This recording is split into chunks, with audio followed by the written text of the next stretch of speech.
Welcome to Game Changers Silicon Valley, a show about emerging technologies today that may be the game changers of tomorrow. Despite the rumors about the individual pursuit of money, many people make the decision to work in areas that will contribute to the well-being of specific groups, disadvantaged people, disabled people, animals, the environment, food, health, sports, education, just about every activity and interest in our society. Have you ever wondered how these nonprofit companies operate and what the legal obligations are and how do they pay their bills? My name is Jim Connor. Welcome to Game Changers Silicon Valley. This segment of tonight's show will address the resources available to help nonprofit companies carry out their mission and their purpose and what advantages and disadvantages nonprofit companies encounter. My guests are John Edwards, a counselor at SCORE, and Jonathan Cranch, who has used the SCORE resources and mentoring to build a nonprofit company. John and Jonathan, welcome to the show. John, could you give us an overview of the nonprofit resources and mentorship available at SCORE? Yes, we at SCORE believe nonprofits are real businesses, and we have as our counselors people with business experience. Nonprofits get started to do work, and the people like doing the work, but they do not know about the management resources. We have a series of seminars, they've been started many years ago, in which every aspect of running a nonprofit is available. Financial, board management, volunteers, grant writing, funding, planning, all of those, and we give them, and they're on our webpage, and we give them to our nonprofit people at a low cost. Our organization was one of the first to actually recognize that nonprofits are businesses, and we have been doing this. We had a contribution from one of our for-profits so that we could indeed do the low cost for nonprofits. What we found when I did it the first time and charged nothing is it was chaos. Again, if you don't have skin in the game, you don't value it. By making the charge for our nonprofits of only $10 for a 3-hour seminar, everything works. And we have had as many as 50 people at a time, but in the time we've been running, we've had over 1,000 people be trained in our nonprofit seminars.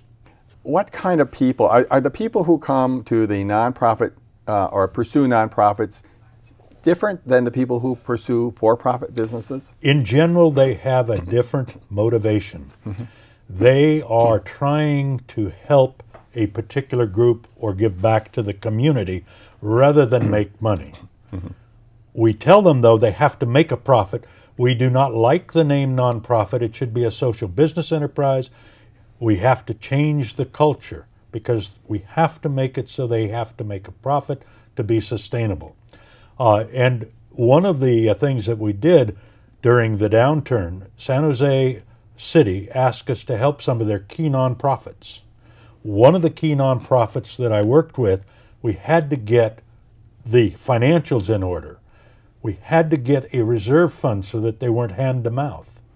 Those are things that are hard to get people that do nonprofits to understand. They keep thinking, nonprofit, don't make money.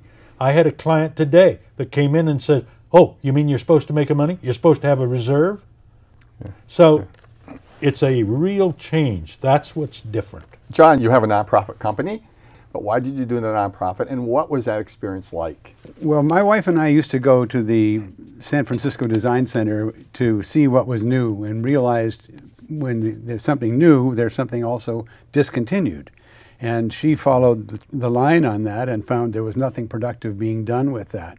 Neither one of us could countenance the idea that these beautiful materials, exquisite materials that sell for hundreds of dollars a yard, are just being thrown into the landfill.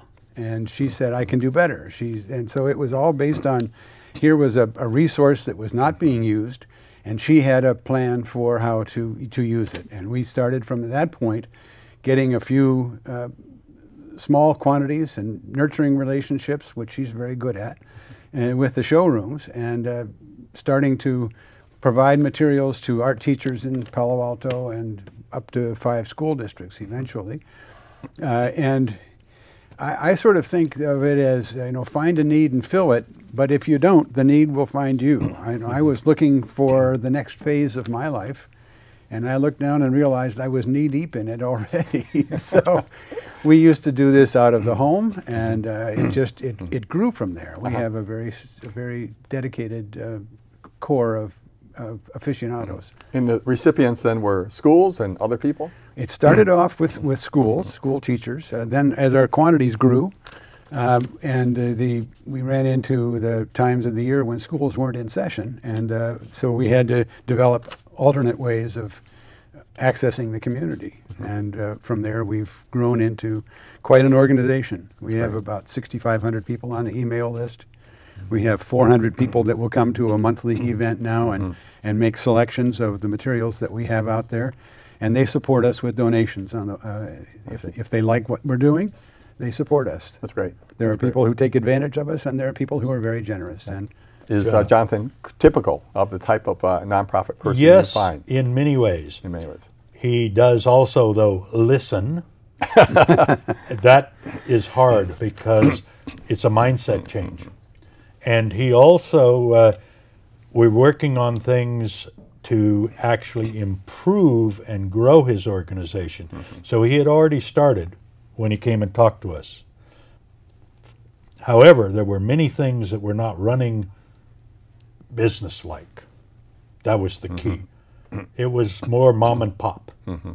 And what we've been working on is for him to grow his business, strategic plan. One of the services that we provide, members like myself will go to the board and facilitate a strategic plan with the board. Follow up with it and help them with the business plan. Then follow up with that with the things they need to do. I see. Good. How did you build your board out? I don't know if people know this, but nonprofits are required to have a board, and it can't be a self-serving like your cousin and your brother. It has to be independent people. How did you go about doing that, and did you leverage John, or did you build the board yourself? Some of both. John has been very much useful, very great resource for us. From the early workshops that John mentioned a moment ago, to the counseling when we decided to become a corporation, a public benefit corporation, and as we followed through and building a structure for the business and preparing a board, or recruiting a board, I guess is the best term. The board initially was, and in fact primarily is still, made up of people who are very passionate about what we're doing. It turns out that we've been blessed with people with a variety of skills that complement each other beautifully, and it's a board that works together very well. So, and John has been very much a coach in helping that. We've had a couple of rough spots, and he's been very useful in helping us through them. What are the other most common problems you do encounter when you start to help a nonprofit? They don't look at the financials. They don't do a budget. One of the clients that I've worked with for many years, we actually sat down, they were in trouble, if that's usually the case, and did what we call project-based budgeting, step by step, because they don't do it because they don't think it's important. People believe, for whatever reason, that a nonprofit means you don't have to follow accounting rules or follow normal financial standards. And no, and they're even tougher rules. Yeah, the rules are actually tougher, aren't they? When we talk to a person who's thinking about a nonprofit or for-profit, what I say to them is, the only reason you do a nonprofit is it's the only way you can do it, because it's so much more difficult. The paperwork more difficult, the financial rules more difficult. That's one of the big ones. The other major problem with nonprofits is they are not managing the people in a way that they would counsel them, correct them, or remove them. They just think, oh, I got somebody, instead of, I have the right person. Jonathan, let me come back to you for maybe your advice to people today who are thinking, haven't done it yet, haven't made the jump to forming a nonprofit. You know, would you encourage them to do it, or what advice would you give them to consider before they make that move? For me, it was a matter of this was a need that cried out to be filled. And I equate it, I've had an awful lot of help from John. I equate it to going to the beach and creating a sandcastle at the end of the day. And you didn't start it off with a foundation, so it's going to crumble. And now the job is to put a foundation under it without destroying it in the process. And fortunately, that's my interest, the idea of building the organization and building the business more than working on the fabrics and things that we recover. But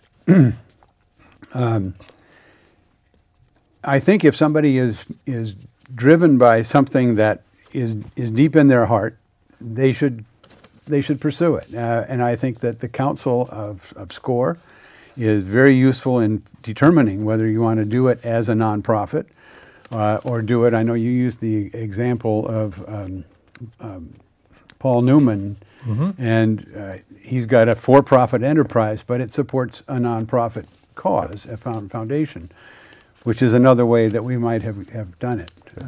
But there are tremendous intellectual resources in the person of John and others in SCORE. And I would certainly start with that council. Great, thank you. John, let's let you tell people how to reach you and the SCORE organization and the website and so on like that. Okay. The website is www.svscore for Silicon Valley SCORE.org, because we are a nonprofit and we help people. Our counseling is all free and our seminars are low cost. I'm going to take just a few seconds. You have some materials with you there. Did I you do. want to just show those really very quickly? We're very low in time. But these are some of the smaller pieces of the materials that we pick up from the Design Center. And we have begun to use these as a takeaway when we go to the Maker Fair, San Mateo County Fair, Earth Day events, farmers markets. And it gives people a chance to see the variety and the quality of the materials that we get. These are not materials that you get at a fabric store. They're exquisite materials. Some of them, as I mentioned earlier, into many hundreds of dollars a yard. And I just thought it might be useful. And at the end of the show, I invite you to take a bundle home. Well, I will, because I have some friends and relatives who love materials, so I will definitely take one or two. And we have people that come to the fairs and things, and they'll take a bundle. The hardest part is picking out which one to take. The organization is fabmo.org. Very good. Fabmo.org. Fabmo. John Edwards, I want to thank you so much for coming in. You've been delightful tonight and very informative.